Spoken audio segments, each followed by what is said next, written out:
Bonjour à toutes, merci et bienvenue dans votre émission.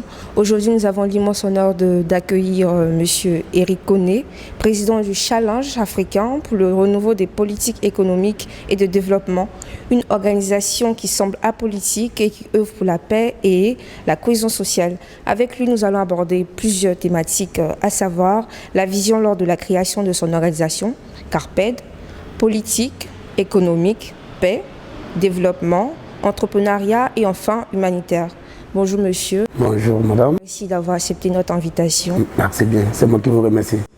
Alors monsieur Eric Koné, quelle était votre vision lors de la création du CARPED? Ça c'est une question qui est tellement intéressante.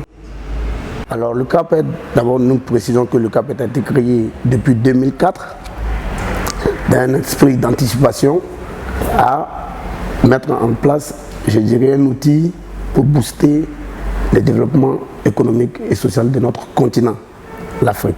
D'accord.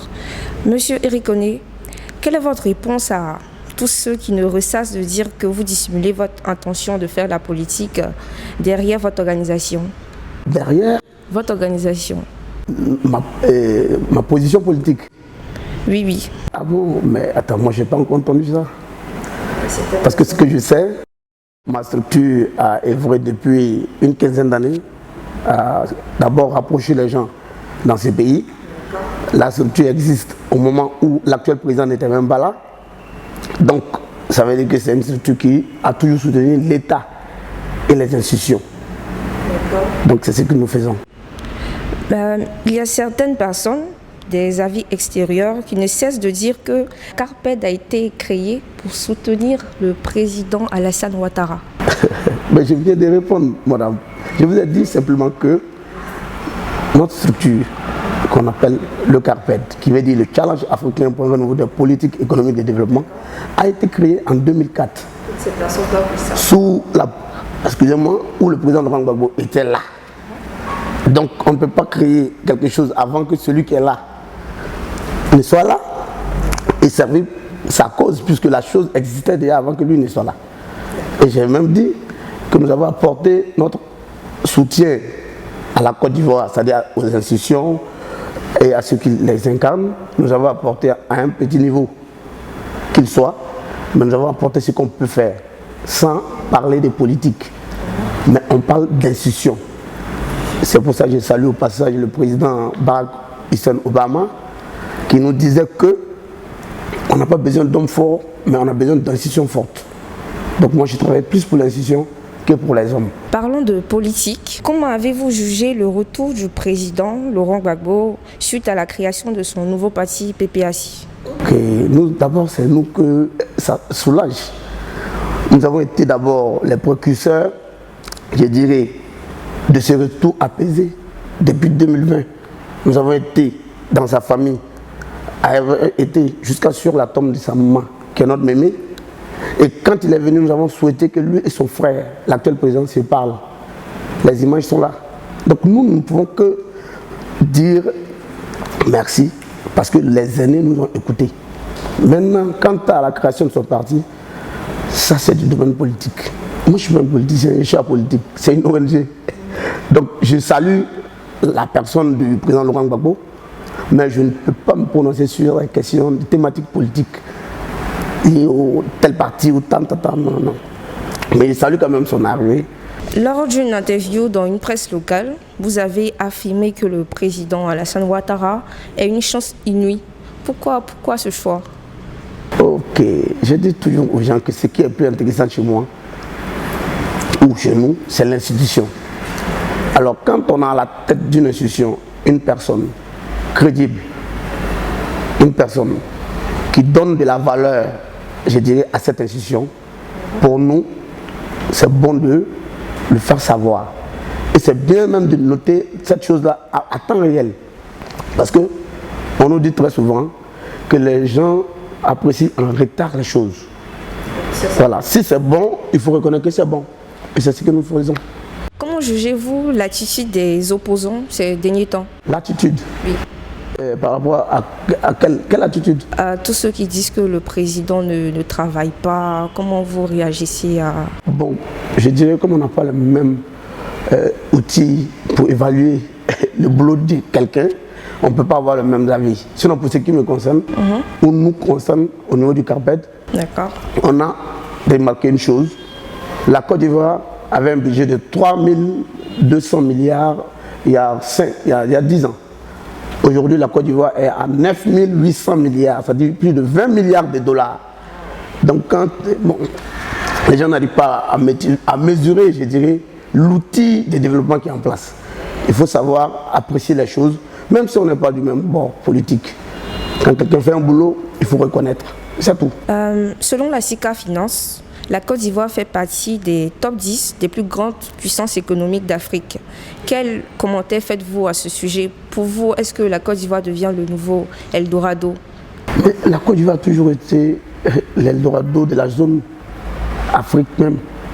Je vais vous dire que dans les années 80, les investisseurs de Hong Kong, de Taïwan et autres venaient ici sous le guide charismatique, le président Fouet. Est-ce que c'est pas quelque chose qu'on doit savoir? Si. Voilà. Et même le Brésil et autres. Et tout ce courait derrière la Côte d'Ivoire. Donc il faut juste un leadership fort pour booster le processus de développement. Et c'est ce que nous encourageons. Et c'est ce que le président actuel fait. Donc on ne peut que l'encourager, que le féliciter. Et souhaiter que tout le monde se mette au boulot pour que les Ivoiriens, dans leur ensemble, puissent en profiter. Nous allons frôler le thème de la paix. On peut tout vous reprocher, ça c'est vrai, les gens parlent, on peut tout vous reprocher, mais on est unanime sur le fait que vous êtes un acteur majeur de la paix. Avez-vous un regret de ce que notre pays a vécu ces temps-ci-là, durant la période d'élection, tout ce qui s'est passé? Dans un passé récent où il y a peut-être une décennie. Les deux, comment on va? Une décennie ou bien il y a juste... l'année 2020, ce qui s'est passé. Ok. En tout cas, moi ce que je peux dire, nous on a œuvré terriblement pour empêcher beaucoup de dégâts au niveau du CARPED. Alors donc tout ce qui concerne la paix nous concerne. Nous, on ne souhaite pas qu'un seul Ivoirien se retrouve sous des tanks de réfugiés, encore moins se retrouver, je dirais, sous pied sous terre, pour des petites questions de politique. Parce que pour moi, un électeur est plus utile vivant que mort. Parlons maintenant de développement. Comme vous l'avez dit, vous vous êtes promené dans le pays pour prôner la paix et tout. Maintenant, selon vous, comment vous trouvez le pays en termes de développement maintenant? Ouais, en tout, il y a un grand boulot qui a été abattu, comme on l'a dit. Il y a eu un grand boulot. Au niveau du développement, les gens aujourd'hui, sur le plan local, c'est-à-dire le plan endogène, dans chaque région, les gens sont en train de s'en sortir. Parce qu'avant, tout était centralisé sur Abidjan. Mais aujourd'hui, avec d'abord les infrastructures tout qui sont développées, on sent réellement que le pays se porte mieux. Et ça a salué. Si vous avez une préférence entre le président Laurent Gbagbo et le président Alassane, sans créer de polémique? Bon, moi ce que je veux dire, d'abord, par principe, les personnes ne sont pas choisies sur moi. Mais ce que je dois reconnaître, les autorités qui incarnent, c'est-à-dire les institutions de la République, sont toujours préférées chez moi. Parce que c'est eux qui décident, c'est eux qui sont là. Nous allons entrer dans le sujet de l'entrepreneuriat. C'est un sujet qui fait assez d'effet actuellement. Alors, pensez-vous que les jeunes aspirent plus à l'entrepreneuriat qu'à l'administration ces temps-ci? Et c'est ce qui me met louable. Parce que l'État ne peut pas tout faire à lui seul. Les jeunes devraient s'intéresser davantage à l'entrepreneuriat. Ça, c'est un. Ils devraient même de moins en moins se déconnecter de tout ce qui est pratique de l'immigration clandestine. Parce qu'on peut tout créer chez nous ici. On dit, la Côte d'Ivoire est notre Eldorado. Voilà. Quel conseil donnerez-vous à ces jeunes qui ne cessent de passer les concours malgré les échecs? Et en tout cas, le plus grand conseil que je peux, je dirais, donner à la jeunesse, c'est d'abord de comprendre que l'administration même est comme une prison. C'est-à-dire, on est bloqué en fait. Par contre, quand tu es un entrepreneur ou quand tu es le patron de ta propre boîte ou de ton propre business, personne ne peut te dicter quoi que ce soit. Au contraire, si tu as pris, je dirais, la pleine mesure de cette activité, demain, tu seras forcément un modèle comme les Aliko Dangote. Alors qu'il sera un ministre, ou bien je dis quoi, n'importe quoi, un policier, un militaire, il serait cloîtré entre les blocages de l'administration. Par contre, aujourd'hui, je vois que le monsieur, il est capable de partir partout. Il fait honneur à l'Afrique. On a encore d'autres entrepreneurs, les gens Lubion, on a d'autres ici qui sont un peu beaucoup, voilà, et qui sont des modèles pour nous, les Tidjantiam, qui opèrent des grandes actions et dont ils n'ont pas, je vais dire, ils ne sont pas venus comme ça de manière spontanée. Voilà, ils sont allés doucement, donc c'est ce que je souhaite, que la jeunesse, que les jeunes ne puissent pas, je dirais, attendre tout de l'État. Voilà. Et qu'ils ne se disent même pas qu'il me faut être policier ou bien il me faut être tant. Aujourd'hui là, je dis n'importe quoi, même un gars du corps bien formé peut même mieux être à l'aise que quelqu'un de l'administration. Imagine qu'une firme te débauche ou dans l'administration on te paye, je dirais, comme 200 000, 250 000 et la firme de débauche on te paye à 800 000. C'est pas l'entrepreneuriat qui est là. Attends, le même étant dans un dispositif de l'administration, on ne pouvait pas avoir ça. Mais ne pensez-vous pas que la jeunesse est un peu paresseuse? Ils refusent de travailler, ils veulent forcément... Parce qu'ils disent aussi, il faut le dire, ils disent aussi que l'État ne les aide pas, qu'ils essaient, mais on leur met les bâtons dans les roues. Qu'en dites-vous? Bon, moi ce que je veux dire, comme c'est une émission où on se dit les bains, il faut parler à la jeunesse. Cette jeunesse-là peut prendre chaque jour 10 000 pour aller dans un maquis. Cette jeunesse, aujourd'hui, a des téléphones iPhone de 1 million. Cette jeunesse-là a des perruques de 800 000, des sacs à main Kappa de 2 millions. Mais cette jeunesse dit que l'État ne les aide pas. Pourquoi quand vous voulez payer vos sacs à main là, vous n'attendez pas l'argent de l'État? Donc, c'est juste une question de vision. Comment tu peux comprendre qu'un jeune puisse mobiliser 2 millions, 3 millions, 4 millions, 5 millions pour aller mourir à la Méditerranée? Aller donner ça à des passeurs. Comment tu peux comprendre ça?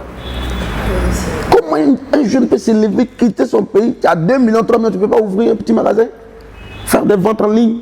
Vous avez des amis sur Facebook, mais ce n'est pas pour aller faire des likes, des temps. Non, c'est pour travailler. Aujourd'hui, c'est la révolution numérique. Le monde est commandé par ça.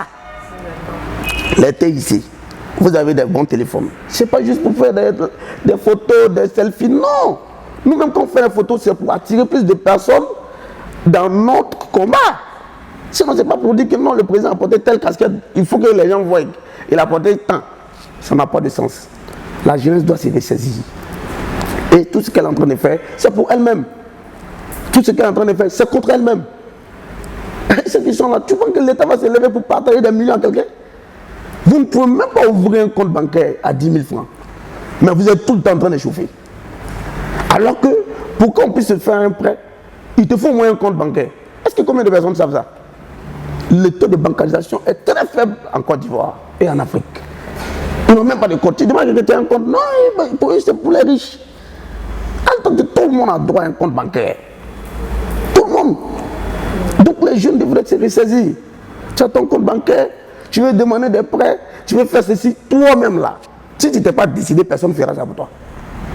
Quand j'ai créé le CAPED, c'est un jour, j'échangeais avec l'ancien président de l'UMOA, le père son nom Soumaïla Cissé.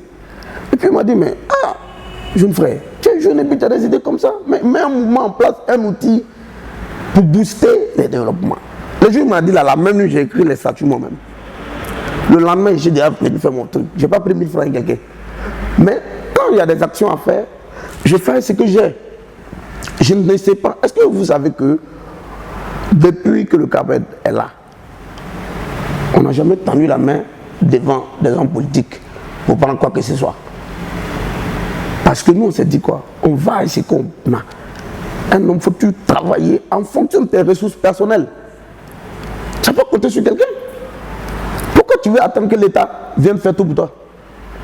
Et c'est ça le président John Fitzgerald Kennedy disait. Ne demande pas qu'est-ce que l'Amérique te donne, mais qu'est-ce que toi tu donnes à l'Amérique. La Côte d'Ivoire n'a pas à te donner tout.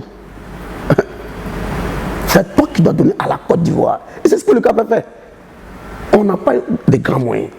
Mais ce qu'on a pu faire depuis 10 ans, c'est au moins des acquis qu'on peut brandir partout. Même on... Attends, aujourd'hui, pour revenir au niveau de la jeunesse, les gens sont dans les faux concepts où on met tout sur les gens. C'est l'Occident qui fait ceci. On est dans un monde globalisé. Si tu ne veux rien être là, tu ne vas rien avoir. Tu es assis à Abidjan, on est en train de parler, les gens nous écoutent à Washington. D'autres nous suivent en Chine. Et d'autres même, après quand on finit les émissions, les gens nous appellent. Vraiment, président, c'était bien, voilà. Mais c'est parce qu'on ne s'est plus au sérieux. Sinon, si on venait ici, c'est pour venir dire non, il fait tant, juste des choses pour bavarder. Qui va t'écouter? Donc, si la jeunesse ne se ressaisit pas, c'est la jeunesse elle-même qui a perdu. Parce que les autres vont venir te commander. Le monde là est globalisé.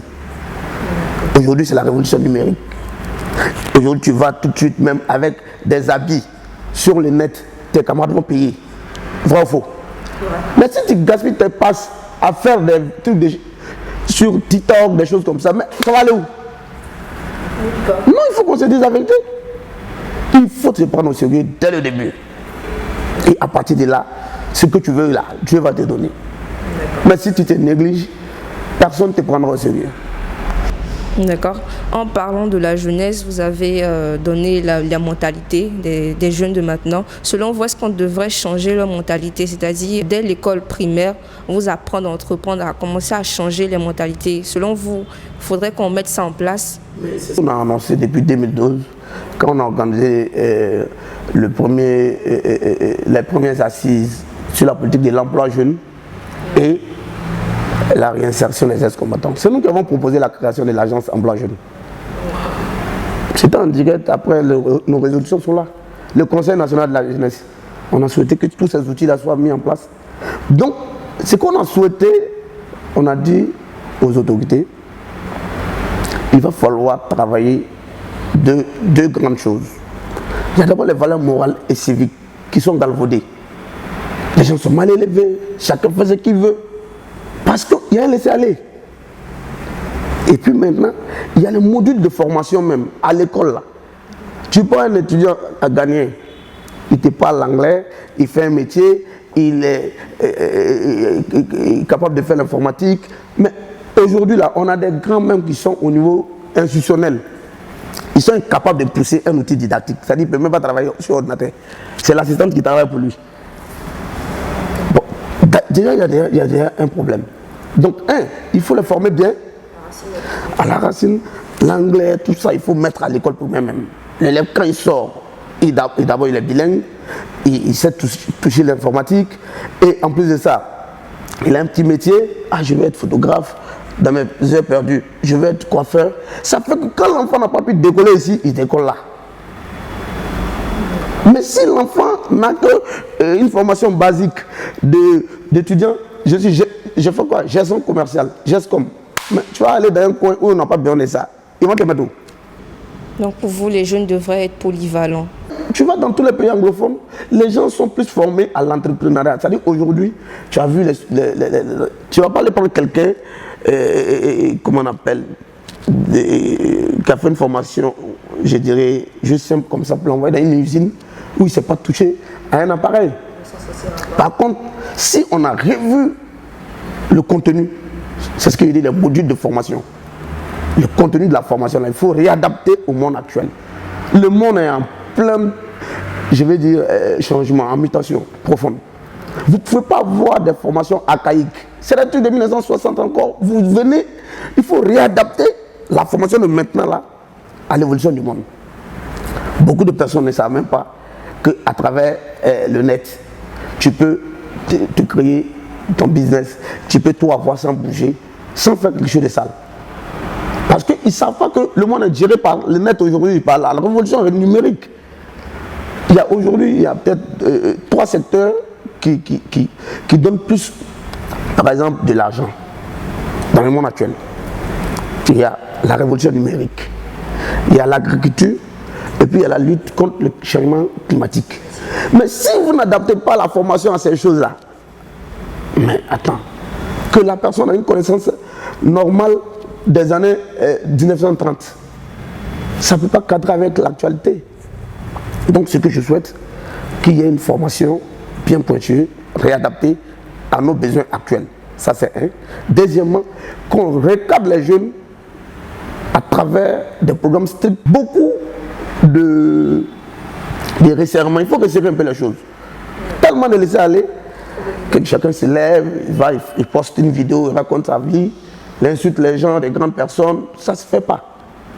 Ça ne se fait pas. Mais s'il n'y a pas un outil répressif pour recadrer les jeunes, mais ils feront ce qu'ils veulent. Donc les jeunes devraient être aujourd'hui un peu coincés dans le service militaire, ce qu'on faisait, envoyer les gens former peut-être 2 mois, 3 mois, connaître les réalités de la vie. Parce que beaucoup ne savent pas ce que c'est que la vie. Alors, ils pensent que non, le fait d'avoir peut-être un petit téléphone iPhone, ça peut te permettre de te mesurer à une grande personne, c'est-à-dire qui est même un papa ou même un guide pour toi. Mais tu manques de respect à cette personne. Donc il faut recadrer les choses. Les valeurs civiques, il faut essayer de les redynamiser, il faut essayer de booster cet élan-là pour dire aux jeunes, tu sors du cadre. Vous avez noté avec moi ce qui s'est passé avec l'école où les jeunes sortaient, je ne sais pas, congé quoi, c'était quoi. Il n'y a pas longtemps où les jeunes, ils sont allés les resocialiser, je ne sais pas. Si. Mais nous, on a salué cela. Voilà, c'est à saluer. Ouais. Donc voilà un peu. Monsieur, pour vous, quel est le véritable secret de l'entrepreneuriat? Il n'y a qu'un seul secret, c'est d'abord croire en soi-même. Croire en soi, croire en Dieu, en son étoile, et puis à être patient. Parce que tant que tu es pressé, c'est difficile pour toi de t'en sortir parce que tu feras des bêtises. Mais par contre, si tu acceptes ce que Dieu met sur ta route, ça veut dire quoi? Il a permis qu'aujourd'hui, ce soit avec 5 francs que tu sortes. Tu cherches à avoir 10 francs. Mais il n'a pas encore permis. Donc ça ne te donne pas le droit d'aller faire des bêtises. Pour dire non, moi, il me faut de l'argent forcément. La jeunesse féminine, regarde aujourd'hui des filles qui quittent Abidjan pour aller se retrouver en Libye. Tu vas aller chercher quoi là-bas? Tu vas au Maroc, tu as une femme, tu n'es pas allé étudier, que je vais même me chercher. Chercher où? Alors que cet argent, tu as pris pour prendre le vol là. Tu aurais pu faire ton petit coin pour tresser les gens ici, ou bien un autre business qui va te rapporter de l'argent, au lieu d'être pris en otage par les gens là-bas. Tu deviens les esclaves. Les gens te font ce qu'ils veulent. C'est même pas encouragé. C'est pas encouragé. Tu peux avoir ce que tu veux, mais en respectant le planning que Dieu a mis, en croyant en toi-même et en comptant que sur Dieu et toi.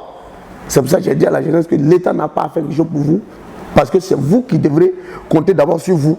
Et à partir de là, vous bougez, l'État va venir vous aider après. Mais si vous attendez l'aide de quelqu'un, si ça tarde 20 ans, tu vieillis.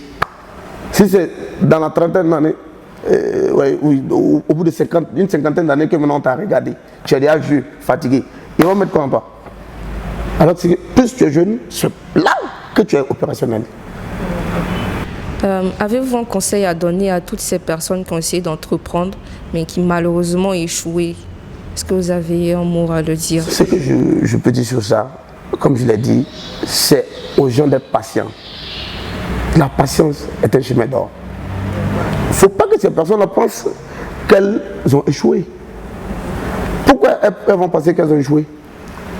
Parce que tu as fait quelque chose qui n'a pas pris aujourd'hui. Mais nous, on est en train de se battre depuis une quinzaine d'années, une vingtaine d'années. Il n'y a même pas une structure officielle qui nous a dit félicitations, malgré tout ce qu'on fait. Est-ce qu'on peut dire qu'on a échoué? Il y a nos acquis. Mais si quelqu'un n'a pas reconnu ce que tu fais, alors que toi tu sais ce que tu fais et puis d'autres le savent, est-ce que tu dois dire que comme on n'a pas reconnu, là j'ai échoué?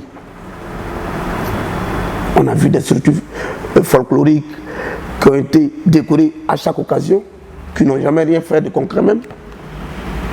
Mais si nous on bosse, on travaille pour le pays et que personne ne nous dise félicitations, mais les gens pour qui on fait sont contents, ces personnes sont contentes, ces gens-là sont satisfaits.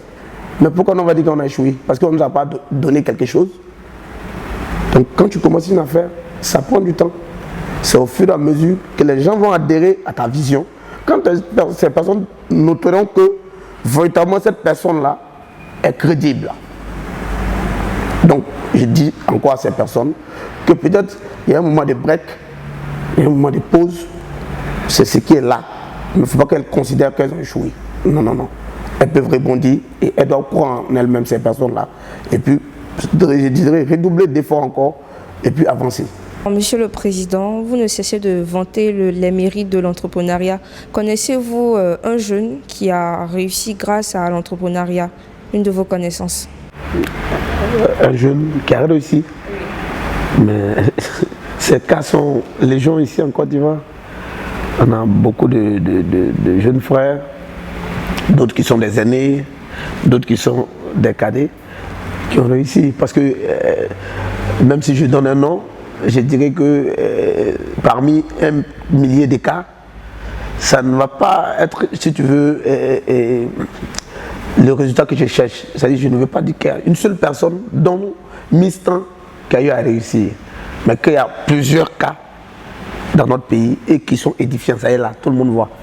Les gens ont vu beaucoup de jeunes s'élever et puis ils ont pu s'en sortir.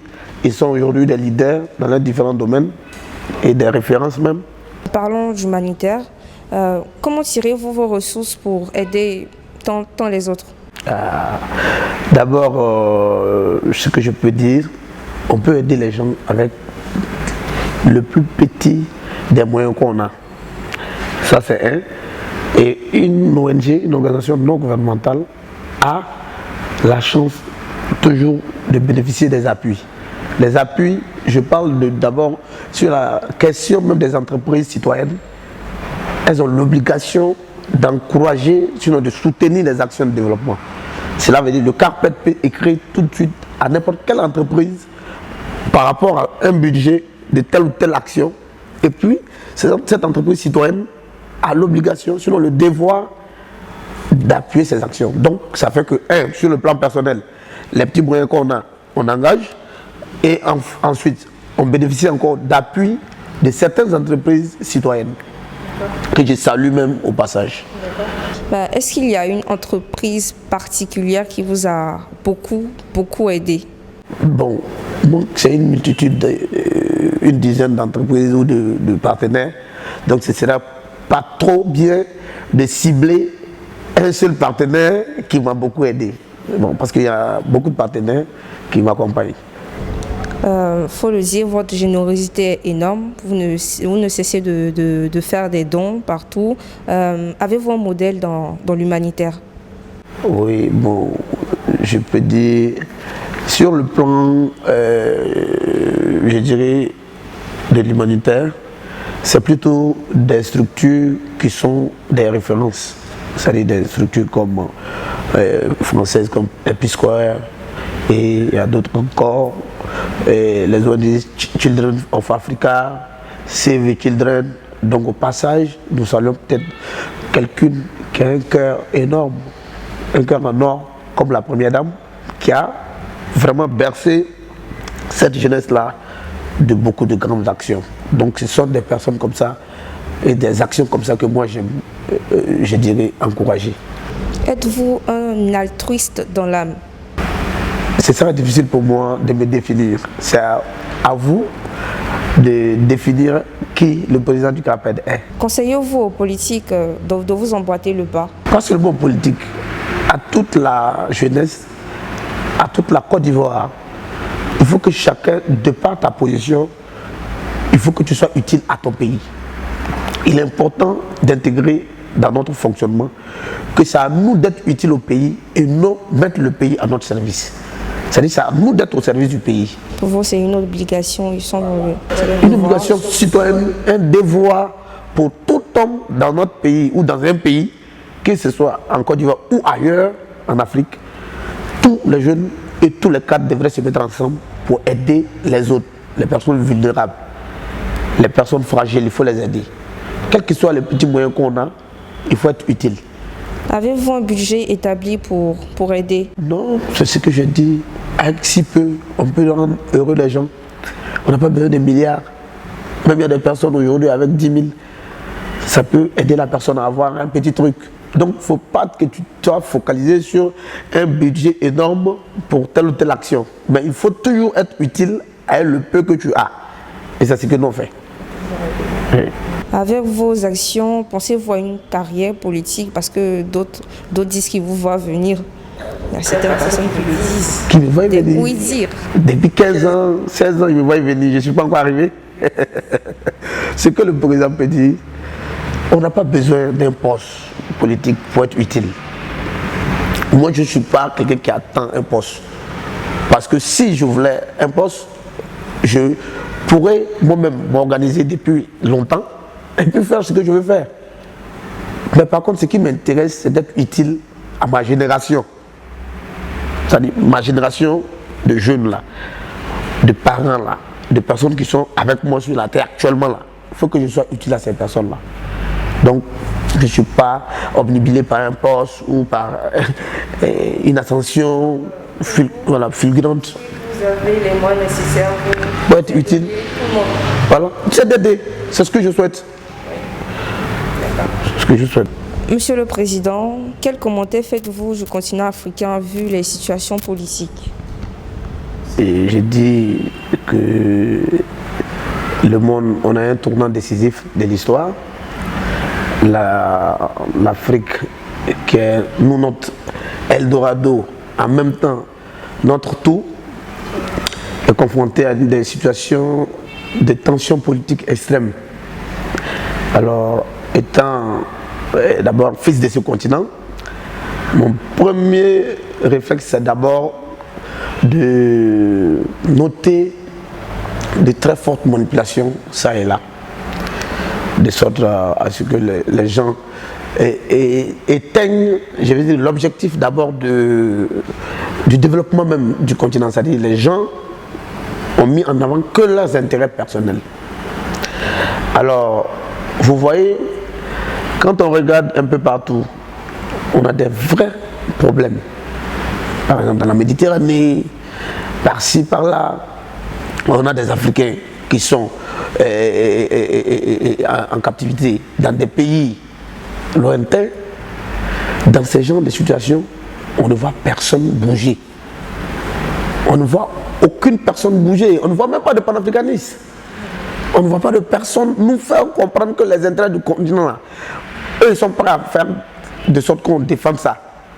Quand une fille est quelque part détenue, au Koweït, un peu partout, au Liban, nos sœurs sont en Libye, personne ne parle. Selon vous, ils ne défendent que leur propre intérêt? Leur propre intérêt. Parce que pourquoi je dis cela? Vu les tensions actuellement, la meilleure position adoptée était de mettre les intérêts de notre Afrique en avant. Mais les gens ont mis les petites personnes au devant des choses, au détriment du continent africain. Ce qui est déplorable.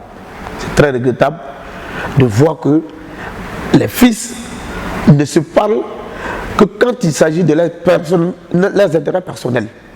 C'est-à-dire que de mettre en avant la mère patrie, notre mère continent, qui est l'Afrique. Donc les gens ne nous facilitent pas la tâche parce qu'ils ne vont pas à l'unité. L'Afrique a plus besoin aujourd'hui, dans un monde globalisé, géopolitique et géostratégique, l'Afrique devait plus s'unir. Mais on a vu que ce n'est pas ce qui intéresse les gens. Ils sont plus mus par des intérêts mesquins, personnels, égoïstes et égocentriques que nous dénonçons. Ils prennent le nom de l'Afrique pour couvrir les sales manœuvres, les sales besoins. Donc mon premier constat, comme vous avez dit, au regard des situations actuelles, c'est vraiment d'être un peu triste. Triste de savoir que les gens sont prêts à tout pour les petites personnes. Tout ce qu'on a dit depuis le début de l'interview, c'est de se mettre au service du continent et non mettre le continent à ton service. Donc si les gens n'ont pas cette vision, je ne peux que être désolé parce que j'ai l'impression comme quoi les gens n'ont pas compris qu'on a un tournant décisif. Vous voyez l'Occident et par exemple l'autre bloc avec la tension extrême, l'Afrique n'a pas compris que les autres pays européens par exemple se sont tous coalisés pour leurs intérêts et tout le temps ça marche. Aujourd'hui avec ce qui se passe tout près de nous, je veux dire en Europe, ça devait nous interpeller à nous mettre ensemble. Ça devait nous conseiller, les Africains qui sont par exemple en Europe, la diaspora, à se mettre dans un groupe fort pour soutenir l'Afrique. C'est ce que le peuple juif fait. Israël, c'est l'Amérique. Mais l'Amérique, là, c'est parce que les Juifs sont là-bas, ils sont organisés, ils sont structurés, qu'ils épaulent Israël. Mais au lieu de rester tout le temps, parler de l'Afrique a fait ceci, Abbas c'est là, ceci, c'est là. Personnellement, qu'est-ce que tu apportes à l'Afrique, c'est-à-dire à ton continent ou à ton pays?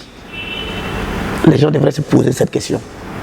On peut être chez les gens, se servir de ce qu'ils ont pour aider tes parents. Mais si tu n'arrives pas à faire ça, il ne faut pas nous mettre encore en retard.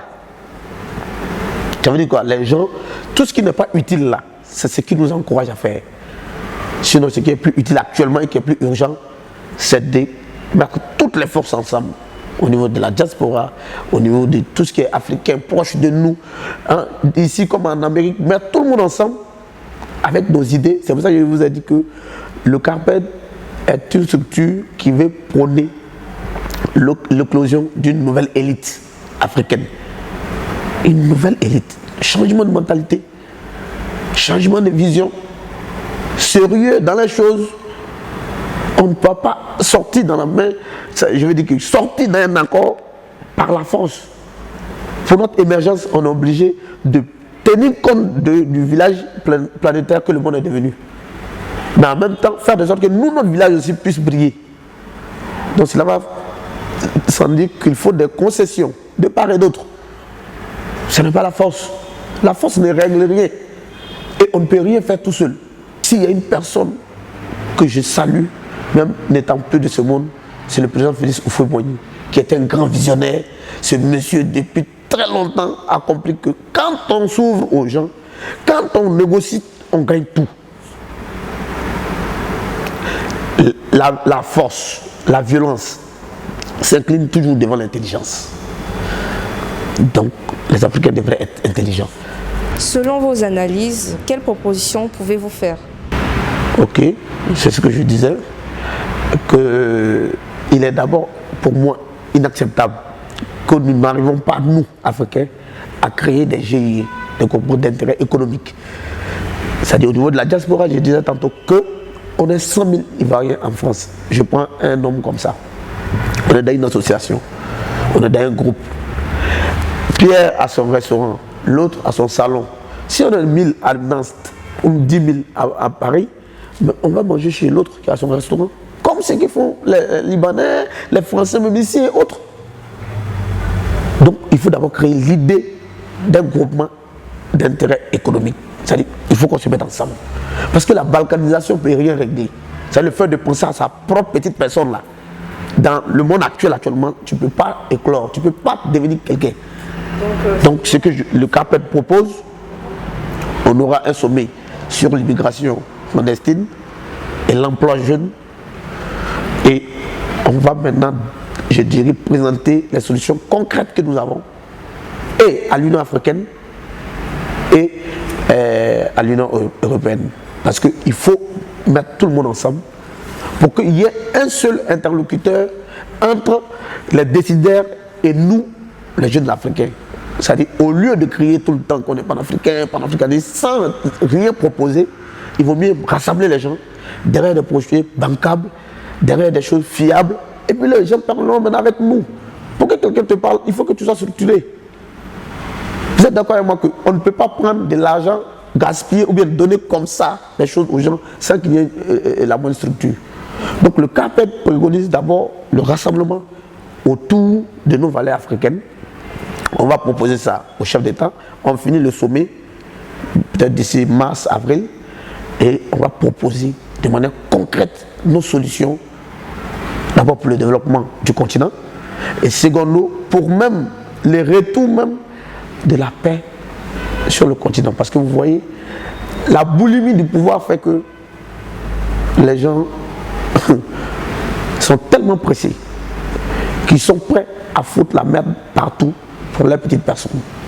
Donc la jeunesse devrait comprendre cela, que quand il y a des outils de développement qui existent, vous êtes dans un environnement paisible, il ne faut pas gaspiller ça pour qui que ce soit. Parce que quand il y a des problèmes, les plus nantis vont pour laisser les plus pauvres. Donc c'est à nous de comprendre l'urgence de ne plus nous laisser manipuler par qui que ce soit. Si ce n'est pas pour aider le pays, si c'est pour des questions personnelles, de ne jamais s'inscrire dans des actions hostiles. Donc nous allons nous dresser contre ces personnes-là qui font de ces genres de problèmes des fonds de commerce, qui instrumentalisent la jeunesse et qui mettent l'Afrique encore en retard. Parce qu'ils veulent nous convaincre que seul on peut s'en sortir. Non, on est dans un monde globalisé. Dans un contexte géopolitique et géostratégique, il faut des alliances. Et des vraies alliances. On ne peut pas s'élever comme ça. Penser que notre folie de vouloir faire telle chose est bien pour tout un peuple. Parce que notre stupidité conduit toujours le pays dans le chaos. Ou sinon le continent à rester derrière. Nous, on ne veut plus accepter ça. C'est pour ça que c'est une nouvelle élite qui va naître. La nouvelle élite n'est pas du tout ces personnes qui sont imbues, je dirais, des visions personnelles pour avoir tel poste, comme je l'ai dit. Ça c'est pas notre credo. Ce qui est notre credo, comment le continent doit être en paix, comment nos parents doivent vivre en paix, et c'est ce qui est à saluer. Alors donc, comme je l'ai dit, un visionnaire comme le président Fouit, on doit saluer sa mémoire. Il a été une chance pour la Côte d'Ivoire et pour l'Afrique. Et sur ça, j'aimerais quand même le prendre comme modèle parce qu'il a fait beaucoup. Il y a encore d'autres, il faut éloigner afin que la Côte d'Ivoire vive en paix, comme ce qu'on constate maintenant, et afin que l'Afrique puisse encore retrouver la stabilité. Monsieur le Président, merci d'être venu encore une fois. Nous sommes à la fin de notre interview. Avez-vous un mot pour notre jeunesse ou aux politiques? En tout cas, je suis très très ravi d'être ici. C'est à moi de vous saluer, de vous remercier parce que c'est une occasion que vous me donnez pour faire mon point sur le point de nos activités. Le mot que je peux peut-être dire, ça ne sera pas mon dernier puisqu'on se reverra. Mais ce que je peux dire, d'abord le CARPED se veut une structure qui va favoriser l'éclosion d'une nouvelle élite au service du continent africain. Ce que je veux dire, ceux qui aiment la Côte d'Ivoire et qui aiment l'Afrique, ce n'est pas forcément ceux qui sont en train de bavarder à tout moment. Et ce que je veux dire encore, c'est que nous tous, on devrait se mobiliser et pour la Côte d'Ivoire et pour l'Afrique. Soyons utiles à notre pays et faisons tout de sorte à ce que cet espoir-là, que les gens placent en nous, qu'on puisse tenir. Il ne faut pas qu'on déçoive les gens. Donc, mobilisons-nous tous autour de la Côte d'Ivoire. Les clivages politico, ceci, cela, ce n'est pas d'actualité chez moi. Deuxièmement, aux politiciens, ce que je veux leur dire, il ne faut pas attendre des joutes électorales pour aider les gens. Il ne faut pas attendre des élections. Et puis, quand on est avec un grand leader, qui est le président de la République, il faut tout faire pour le soutenir à tout moment avec des grandes actions. Parce que lui, il fait des grandes choses. Ceux qui sont à côté devraient lui emboîter le pas. Et ça, c'est clair et net qu'il faut que tout le monde bouge pour soutenir l'élan. Donc je souhaite vraiment que tous ceux qui sont des politiciens, qui ne le sont pas, mais qui ont des moyens, qu'on mette les moyens ensemble pour pouvoir aider. C'est ce que je peux dire et je vous remercie encore une fois pour cette opportunité. Merci, chers internautes, d'être restés jusqu'à la fin. Rendez-vous pour un nouvel épisode. D'ici là, portez-vous bien.